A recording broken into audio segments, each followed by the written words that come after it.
2, 3, 4.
Very good, that's good. Hi everyone, John here, and welcome along to another lesson. This is Jim. I think you remember Jim from our last video we did. And Jim and I get together and have a little jam. And Jim's really good because we were having a little jam the other day and he was playing some double stop stuff as he was doing there. And I thought, oh, that would be really good for a video, so we thought we'd do a lesson on that. So that was great what you were doing there, Jim. What were you thinking when you were doing that? Because you were moving around a lot, and it didn't kind of seem like the pentatonic scale that that we're all used to. I'm not thinking the pentatonic scale there. I suppose I'm thinking about... I should say, sorry, I forgot to say, that the chords, we're in A here, we're in the 12-bar blues in A, and I'm just doing this rhythm, it's kind of really like a Johnny Boo good rhythm, and Jim's playing over, so I'll do that again for Jim. So if I play that, Jim... Do that, yeah, I'll do that. Hang on, I'll turn down a little bit so we can hear you, eh? So, 3, 4...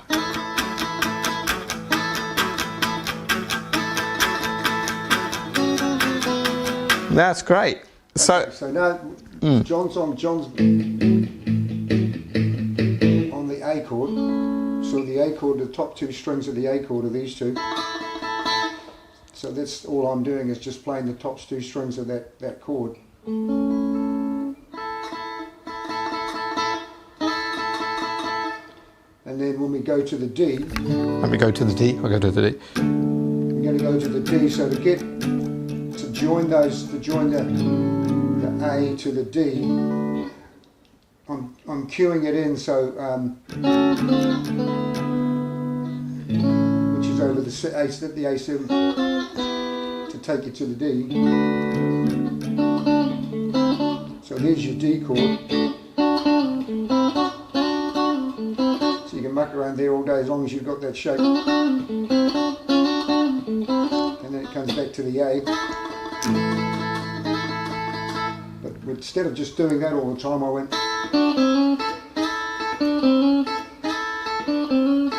Yeah, that's really nice. A really well-known riff, but it's one I fall back on a lot when I'm kind of getting a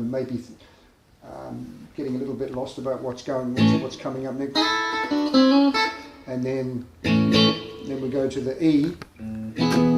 So instead of, you can do the same thing you did on the D there, which is... and then back to the A. So all I've done is done the same thing I did in the beginning. So 1, 2, 3, 4.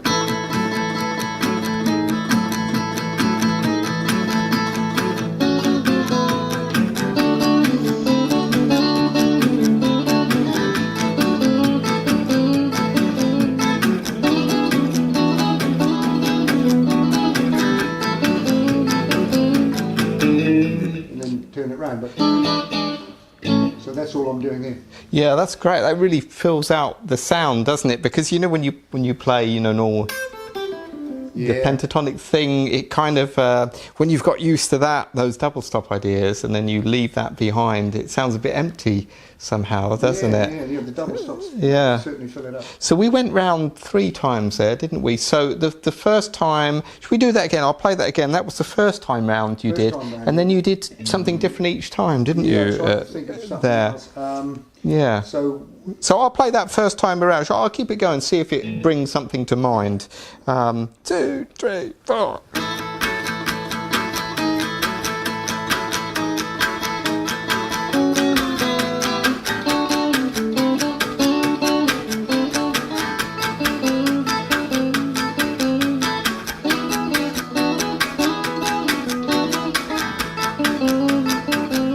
I'll keep going.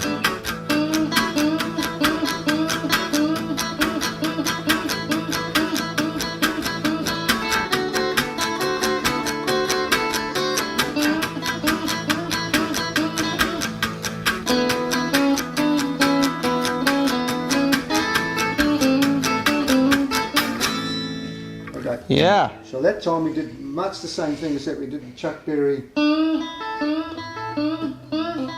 which is really, really handy, and just change the beat of it. So 1, 2, 3, 4.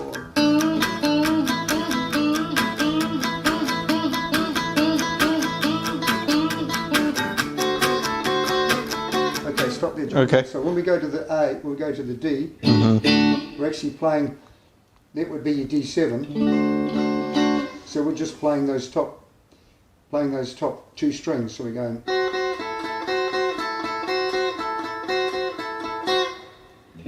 Over the D7. That's how I remember it, how I think of it. So if I was in G, we went to the C, we go.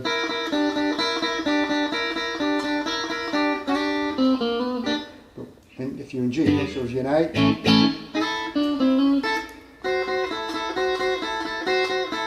for the D, back to the A. Now when I went to the E, this time instead of going up there, I went down here to this E. Okay.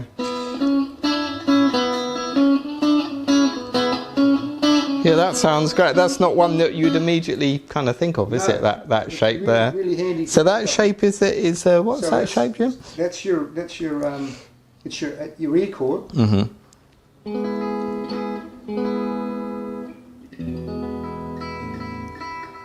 It's gone out. It's gone out.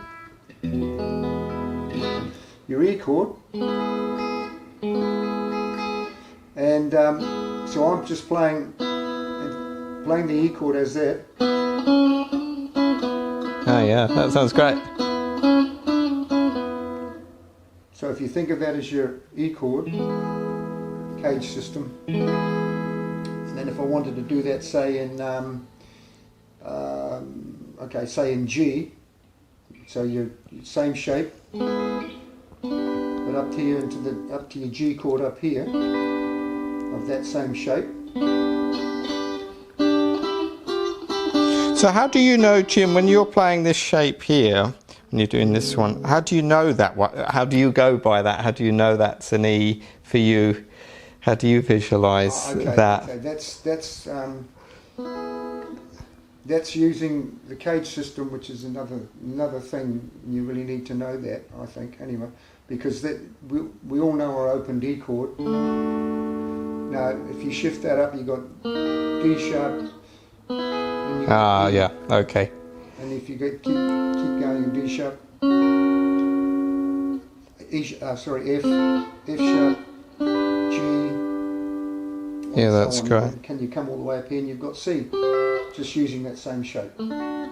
Yeah, so that's important because you know the notes, don't you? So it's important to know where they are to move things up and down. Really. Yeah, you need to know your chromatic scale. You need to know that. You need to know that that's E, that's F sharp, G, and know them on all the strings, so that whenever you shift, you know that that's an F, that must be a G, that's an A, that must be a C, that's a D, that must be an E, That's great to know that, isn't it? The G is a little bit more cumbersome, but the concept is still the same. So if that's a G, you shift it up to there. Yeah, that's a tricky one.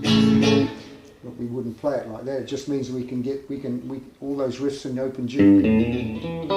We can do it in A because we can. Cool. We're using those notes between that A shape and this A shape here. Okay, so on that second part of that blues, so is that something you do a lot? You know, play those, get ideas from other players, yeah, and practice them. You know, don't just learn them and then move on to something else. Practice them and put a rhythm track down or a backing track, and get them embedded into your psyche.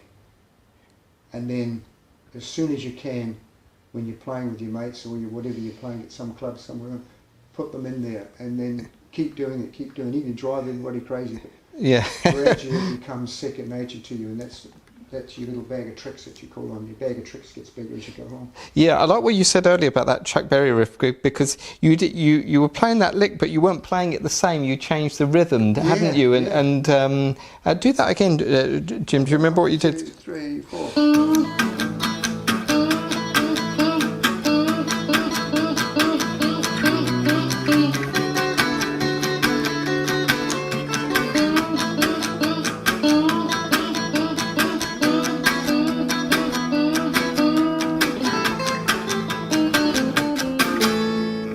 Yeah, that sounded great. Yeah, I could hear that influence, but it didn't sound exactly like Chuck Berry, did it? You know, it sounded a bit really different because you changed. Yeah, that sounds really good. I mean, it's probably been overdone so much, but it's really handy because it sounds like rock and roll. Yeah, it does, doesn't it? It sounds great. And on the third time when we were playing, shall I play again? And you did something up the neck there with some chord type ideas, didn't you? There. Oh yeah. Yeah. So hang on. 1, 2, 3, 4.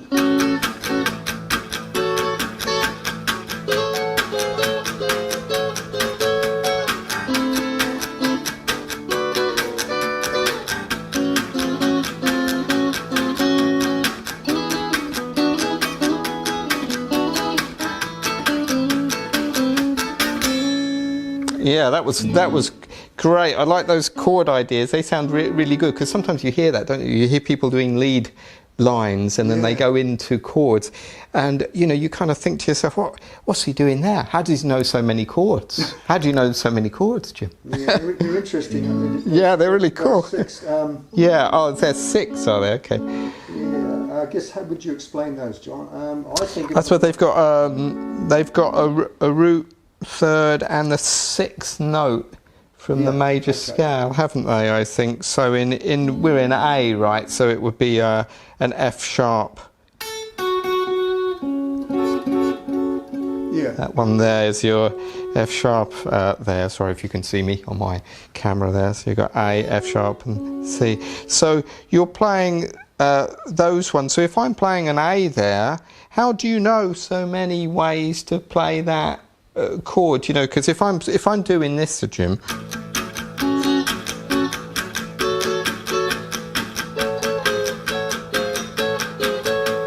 Yeah, that's great. So you're playing, because that one, okay, I know. Okay, familiar with it. And then you move, one there. Right. Now you've got another one here. Okay. There's your A note there. Okay, right. There's your A note there. But you're playing a different shape. Okay. So same notes, different shape. Yeah. Okay. So you've got that shape there, which is your, if you want to look at it as your D minor shape. Oh yeah. Okay. Just moved up like you were doing before to the 5th fret. Yeah. Okay. That's the interesting thing about that chord, if you want. In this context, it works fine as a rock and roll-y thing. But it's in actual fact could be used as a F sharp minor. Which I suppose is the relative minor of A anyway, isn't it? And we kind of play pentatonic scales on relative minor, don't we? Okay, yeah. So all this. So when you're doing that, Sorry, I'll turn up a bit. That's that shape. Okay. Then you did that, right? And then we did, yeah, one there. One there. And where's the other ones? Yeah? Then we got one up here, which is Cool. Okay. which is the same as playing your A chord. Yes, yes, that's right. Yeah, because everything's repeating on the 12th fret. Yeah, we just come in, yeah. Okay, so that's handy to know. So these same shapes, right? Same or different shapes, same notes. Yep. Yeah. Yeah, but you were when I was doing that, you were moving those though. I saw.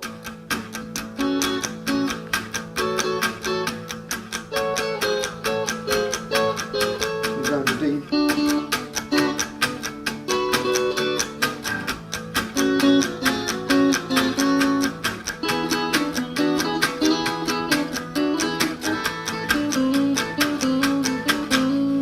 Okay, so when I go to the D chord, are you thinking of the A's? Are you thinking of the D's there? Do you think of are you still playing the same shape? You play okay. I'm playing the D. I'm playing. You're playing and then you're playing D6s, are you?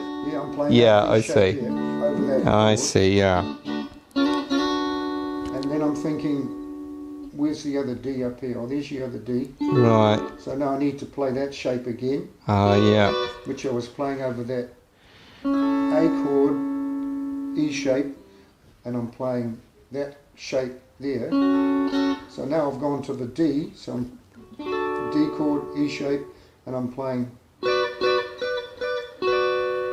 that one in that shape. And then if I wanted to, I could come up to this D chord up here. But now I'm going to play that shape. Okay. Yeah. So it's idea to play around with them and just find out where they are, because we're just using the top three strings. There are others, and when you're coming back down the strings, you've got other ones. Idea is play around with the ones on the top strings first. So you can think of it as your D minor shape. But in this context, we're using that shape, but we're using it here over the A chord.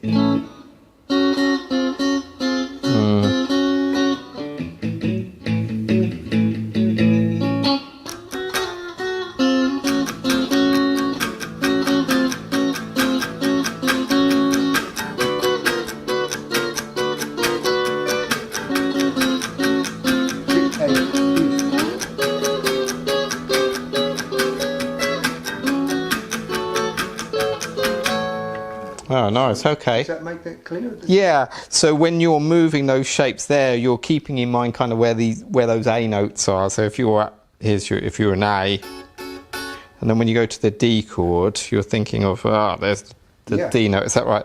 Yeah. So I can play. And then when you go to the E, there's your E there, right, on the 12th fret. So G, D, A. Okay. That's right. So I'm thinking over the A chord, I'm thinking that shape, and I can also play this shape all over the A chord. In which case, then the A is here, right? Yeah, on the A note's there. Yeah. And then I can think the other A shape. Just move this camera a bit. Yeah, that's it. Sorry. And it's really in the articulation or the timing and the phrasing of what you do with that particular chord at the time. You can play 1, 2, 3, where you go. Or you can go.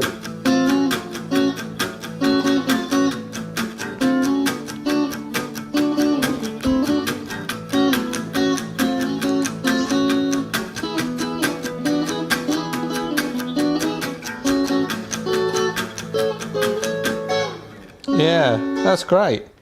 Well, that's really good. And it really sounds cool, doesn't it? Like you're doing a lot, and you know, when you watch someone doing that, you think, gosh, what are they doing up here? You know, because especially for years, you know, I knew that. I knew the pentatonic scale, but you know, I'd see people like you doing that kind of stuff, and I used to think, wow, what are they doing, and how do they know so many chords up and down the neck? So it's a combination of kind of knowing where your notes are, and you know, learning from other players. Would you say? Yeah. So how did you learn that? Well, it's really, you know, the sad thing is there's no shortcuts. If you want to get better, you just got to keep searching and playing and practicing and finding out what it is that interests you and inspires you, and learning that stuff and breaking through the barriers, because there are times when you just don't want to do it anymore. You're sick and tired of it, and you're not seem to be getting anywhere. But if you keep going, you will. Yeah, no, that's great advice. Thanks, Jim. That was really good. Well, shall we do? We'll play you out. We'll do one more, and you do that, or I'll go around 3 times, and here we go. So see if you can get some ideas. Thanks for watching this, and we'll see you in the next video. So 2, 3, 4.